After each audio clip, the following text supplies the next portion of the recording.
Os meus cumprimentos à comissão organizadora e agradecimentos também e aos membros desta mesa. E então vou começar com uma breve introdução. A recepção da Antiguidade Clássica é uma constante que percorre todo o livro da virtuosa benfeitoria, da autoria do infante Dom Pedro de Avis, primeiro Duque de Coimbra, 1392-1449, e do seu confessor dominicano, Frei João Verba.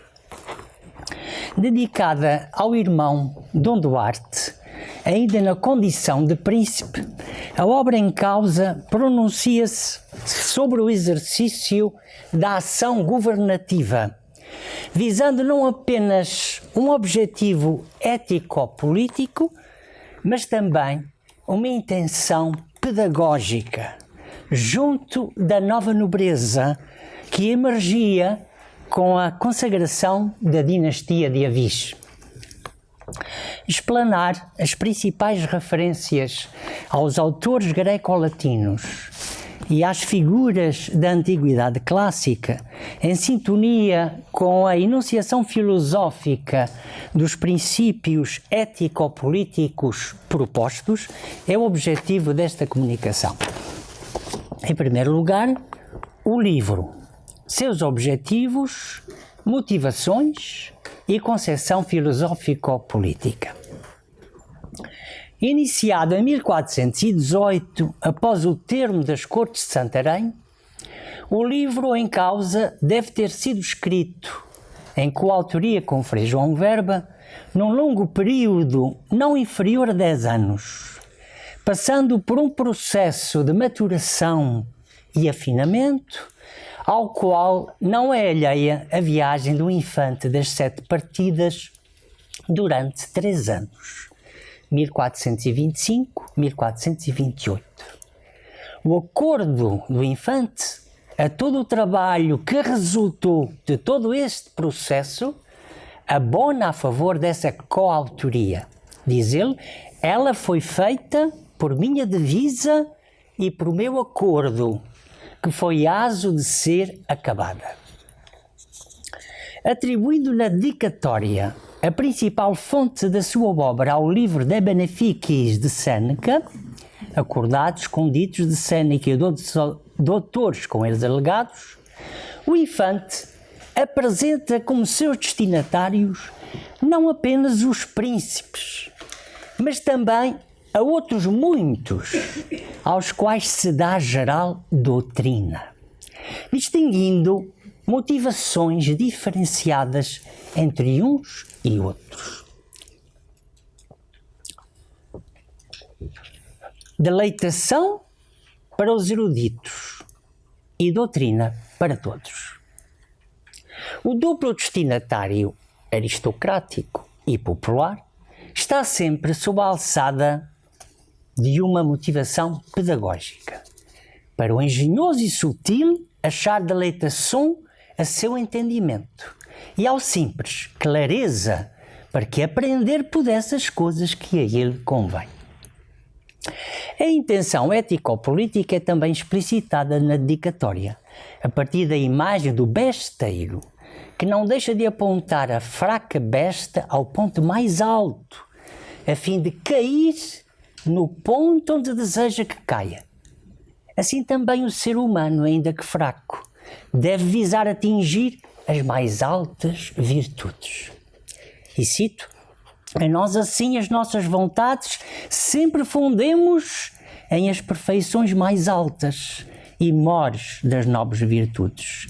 E quando dali parte falecermos, chegaremos à direita regra de moralidade e de polícia.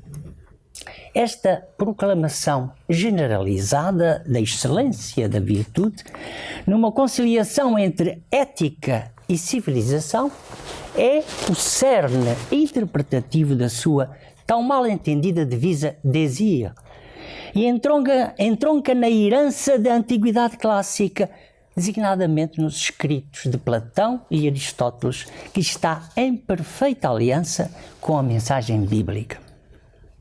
O título da obra, Livro da Virtuosa Benfeitoria, põe em relevo esta excelência, numa concepção política que se baseia na solidariedade humana, literariamente expressa pelas metáforas da cadeia de benfeitoria e virtuosa prisão entre governantes e governados, príncipes e súbditos, sendo todos cidadãos.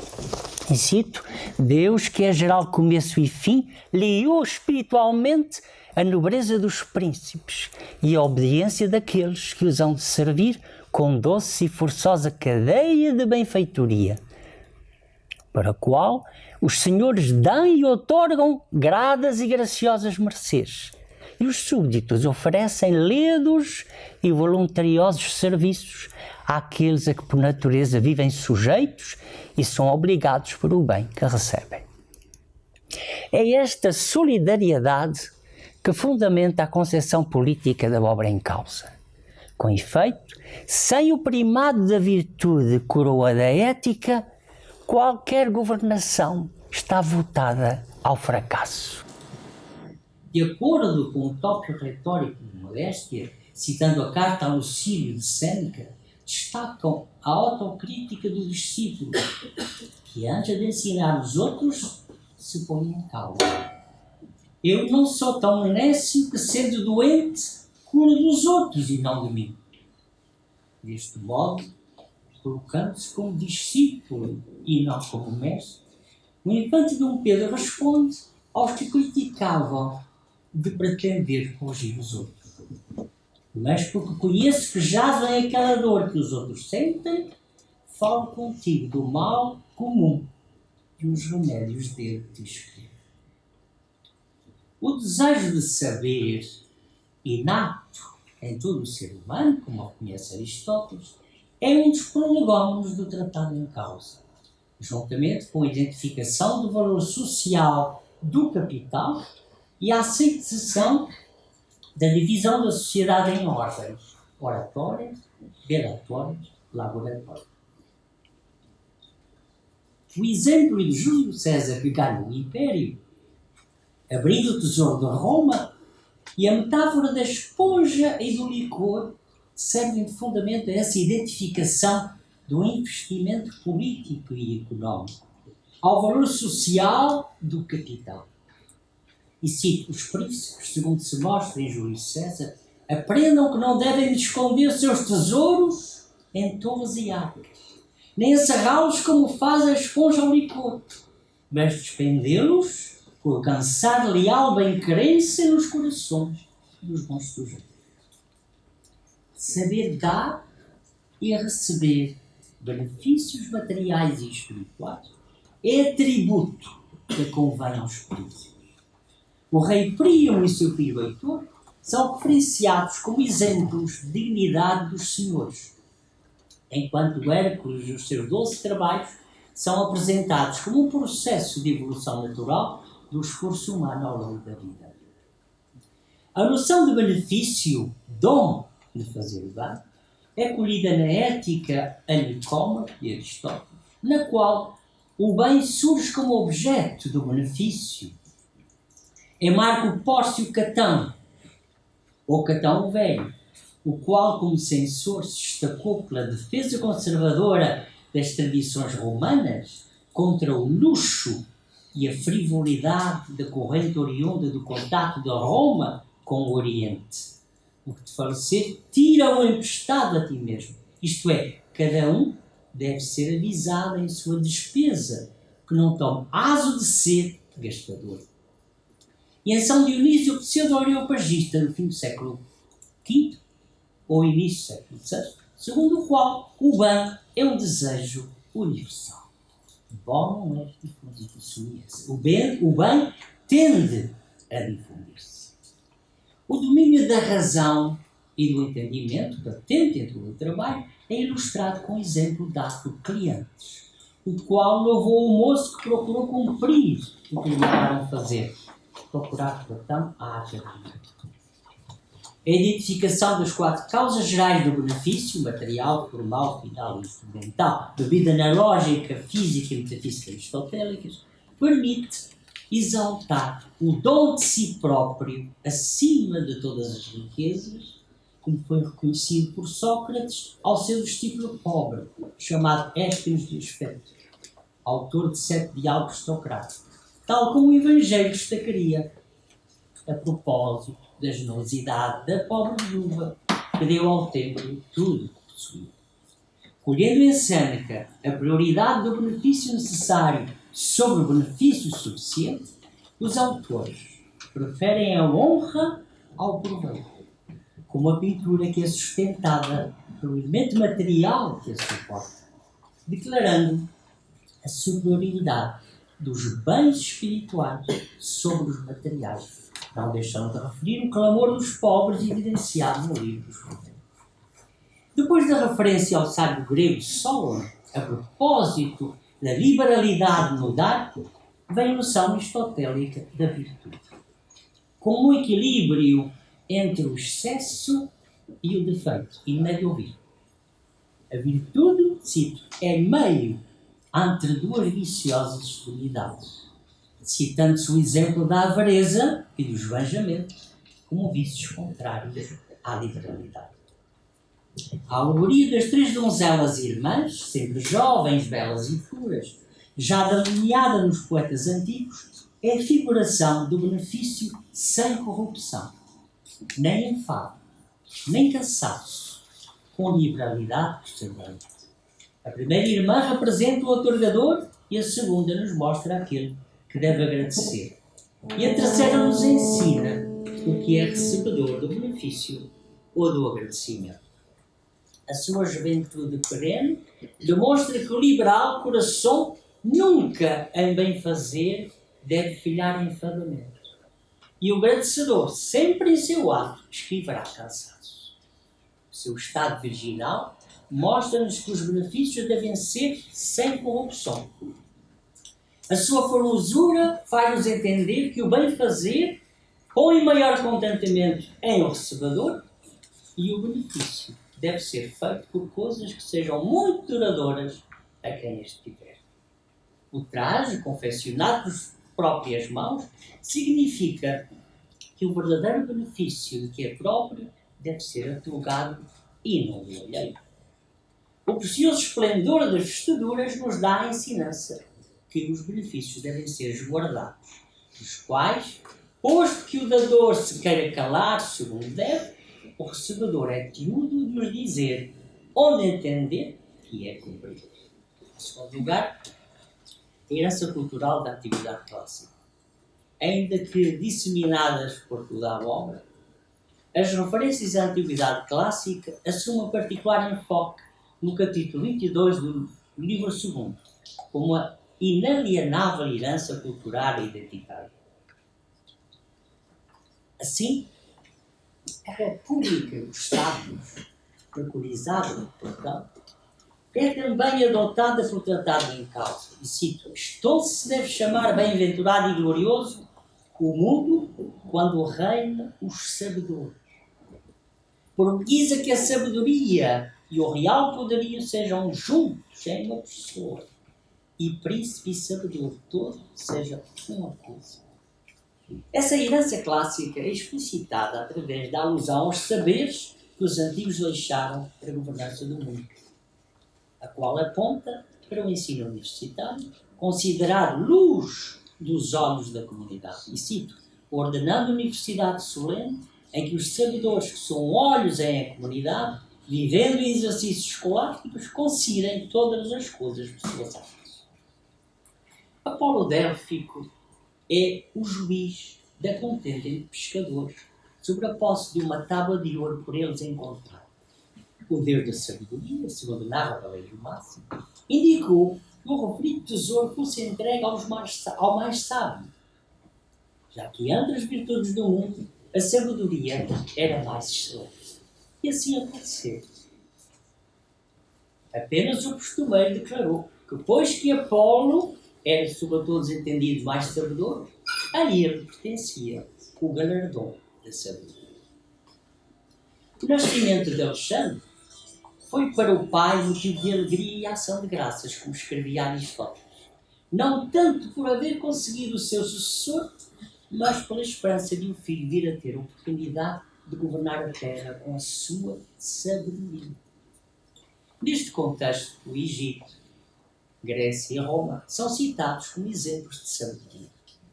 O Egito pelo seu Estado, a Grécia pela sua filosofia, Roma que conquistou terras por estudiosos senadores. A França e a Inglaterra são casados pelas universidades de Paris e Oxford. O direito e a justiça são, depois da sabedoria, as características mais importantes do legado cultural da Antiguidade Clássica. O direito encurta a distância entre os senhores e o povo, reduzindo a desigualdade entre eles. A desconveniência entre o senhor e o povo não tão somente é doentada, mas ainda não pode receber cura sem grande dor dos membros. E porém, em começo, deve ser esquivada a desigualdade. Como natural tutor do seu povo, o príncipe não deve usar de crueldade com aqueles que, para a sua defensão, lhe deram a espada, mas sentindo a dor da comunidade, haverá compaixão dos membros que o suportam. Deste modo, é preconizada uma verdadeira comunhão de solidariedade entre a elite dirigente e o povo servidor. A justiça implica o castigo dos maus. A defesa dos pequenos é particularmente visada na busca da justiça, em resultado da satisfação contra as injúrias feitas ao corpo comum, como se proclama, citando Cícero, e que eu não vou citar por falta de tempo. No entanto, a aplicação da justiça não deve ser exageradamente rigorosa num apelo ao equilíbrio e à misericórdia. A sabedoria, o direito e a justiça, pilares da herança cultural clássica, não invalidam uma abertura moderna ao estrangeiro, embora a prioridade seja colocada na honra aos melhores dos compatriotas. A excelência da liberalidade, fundamento da virtuosa benfeitoria, encontra nos clássicos um dos vetores basilares. Assim, Cipriano Africano é citado como exemplo de generosidade ao repartir as suas joias com os convidados às bodas da prisioneira que libertou. O livro Exponta de Ovídio é aduzido para confirmar a identificação dos príncipes como pais dos súditos, enquanto se invoca Plínio o Velho, que considerava a águia a rainha das aves, por ser liberal em repartir as suas presas com as aves que seguem. A avareza é considerada, a partir de Cícero, como o maior pecado entre os príncipes, enquanto, segundo Boécio, os príncipes devem esquivar escassez. O bem comum é o objetivo essencial da ação governativa, como é referenciado a partir da política de Aristóteles. As relações entre superiores e humildes são igualmente apoiadas nos clássicos. A verdade, e não a lisonja, para com os superiores, é apresentado como exemplo a seguir pelos súditos. Entre as pessoas iguais, é proposto o grande valor da amizade, considerado superior ao da própria família, como Séneca, que repreendeu o pai, que chorava a morte do filho, dizendo: "Que fizeras tu, se perderas teu amigo? Pois tanto choras por um par, cuja boa esperança era duvidosa." Em relação aos filhos, serve de ilustração o caso do filho dissoluto e perdulário de Lucrécio, contado por Boécio, o qual, ao ser condenado à morte, culpabilizou o pai por não o ter castigado enquanto jovem. A educação dos filhos está patente no conselho de Cícero, segundo o qual melhor é a herança das virtudes que a das terras. E a primeira da benfeitoria é chamado castigo. Também neste campo,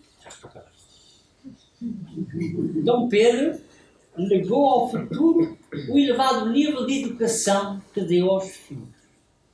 Príncipes de valor reconhecido por toda a Europa, já que a feroz perseguição de que foram vítimas depois da morte do pai os levou a procurar noutras terras e em outras gentes a possibilidade de mostrarem o valor da sua formação humana, da sua vasta cultura do seu invulgar valor militar.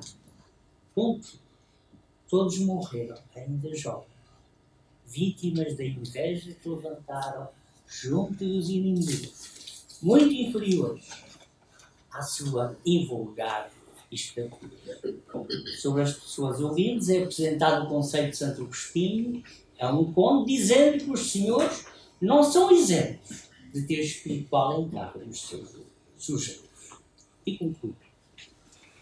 O livro da virtuosa benfeitoria, tendo como um dos pilares básicos a herança cultural da antiguidade clássica, configura, pois, o arquétipo e uma civilização moderna centrada na República dos Sábios e na excelência da sabedoria, no direito e na justiça, na educação e até na abertura aos estrangeiros. Entendendo a ação governativa como um exercício do bem comum, assente na liberalidade e no serviço da cidadania, a obra em causa delineia um projeto ético-político para o Portugal quatrocentista, como o próprio infante Dom Pedro preconizava e procurou realizar enquanto regente do reino, em 1439 e 1442.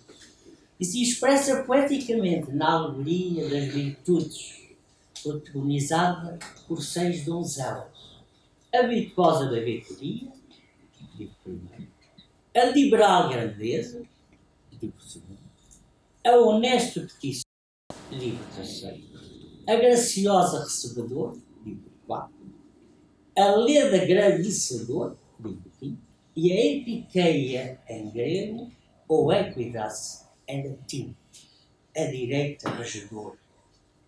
São figuras arquetípicas da perfeição humana, do convívio idealista, talvez utópico, de todas as classes e ordens, na base da harmonia, da concórdia e no respeito de todos os cidadãos, na crença tão arraigada do infante Dom Pedro na vitória de Belém sobre o Paulo, como se lê na mensagem do capítulo 17 do Evangelho de São João, que é dirigida na tábua central esquerda dos painéis de São Vicente.